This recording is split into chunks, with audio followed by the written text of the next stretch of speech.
Welcome back to are شو اقبال کا پاکستان. اور بات پہنچی 1857 تک اور اس کو آگے لے کے چلتے ہیں اور اس کے بعد ہم اس کو کنکلوڈ کریں گے, کیونکہ ہمارا ہسٹوریکل بیک گراؤنڈ میں جانے کا مقصد صرف اتنا تھا. اور اگلے شو میں اور اگلے چند شو میں ہم ایک مسلمانوں کی جو زوال کی جو وجوہات تھی اس کے اوپر ڈسکس کریں گے, تاکہ ہمیں پتہ چلے کہ اقبال کا جو ڈاکٹرن تھا یا جو ان کا فلسفہ تھا وہ کہاں سے آتا تھا, اور وہ کیوں ان ساری باتوں کے بارے میں جو کہ ایک زمانہ شناس اور دنیا کو سمجھ رہے تھے اس وقت. تو ہم 1857 سے آگے چلتے ہیں اور اس کو کنکلوڈ کرتے ہیں. دیکھیے 1857 کے بعد کا جو پیریڈ ہے کہ جب انگریز امپائر نے ڈائریکٹلی انڈیا سے ایسٹ انڈیا کمپنی سے کنٹرول لے کر اپنے آپ کو برٹش امپائر کو یہاں پہ اسٹیبلش کر کے انڈیا کو انیکس کر لیا in part of the larger British empire. The jewel in the crown کہتے تھے انڈیا کو, کہ ہم نے بالآخر قبضہ کر لیا اس کے اوپر. کچھ لوگ تو ایسے بھی کہتے ہیں کہ جو انگریزوں سے پہلے انڈیا ایگزسٹ ہی نہیں کرتا تھا, کیونکہ انہوں نے روڈیں بنائی, انہوں نے ٹرین کی لائنیں بنائی. ابھی بھی اگر آپ کسی پاکستانی سے بات کریں کہتے ہیں جی انگریز بنا گئے میں, اس کے بعد سے تو کچھ نہیں ہوا تھا. علی اس سے اندازہ کرو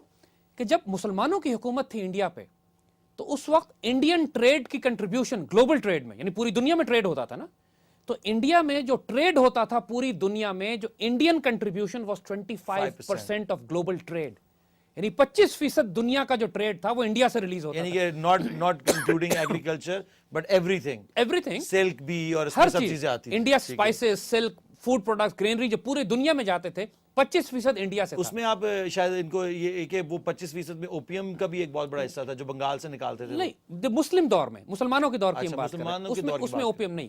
انگریزوں کے دور میں انہوں نے اس طرح ایکسپلائٹیشن کی, ایسے لوٹا, یعنی کہتے ہیں کہ آج کے دور میں اگر کنٹریبیوشن کریں تو کم از کم $10 ٹریلین کے مطابق 100 سال کے دوران انہوں نے انڈیا کو لوٹا. اس وقت 10 ٹریلین اس زمانے آج کنورٹ اگر کریں تو $10 ٹریلین بنتے ہیں. اور جب انگریز چھوڑ کر گئے ہیں انڈیا کو, تو انڈیا کے ٹریڈ کی, یعنی انڈیا کی پروڈکٹس کی, ایکسپورٹس کی جو گلوبل کنٹریبیوشن تھی وہ لیس دین 1% تھی. واو, that is basically destroying the entire continent. That's destroying the whole continent. اور جو indigenous businesses ہیں اور local farmers اور ہر چیز کو ایک طرح سے destroy کر کے گئے ہیں.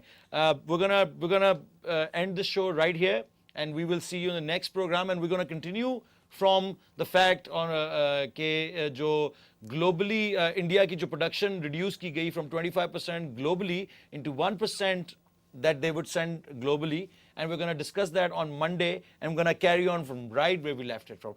Thank you very much Zaid Ahmed صاحب, اور انشاءاللہ اگلے 26 پروگراموں میں ہم یہ سیلف ڈسکوری اور اتنی زیادہ نالج آج میں نے کیا, میں چاہتا ہوں کہ یہ نالج سارے ہم ان کو سلولی دیں, کیونکہ اکثر لوگ ڈپریس بھی ہو جاتے ہیں اتنی ساری نالج کر کے.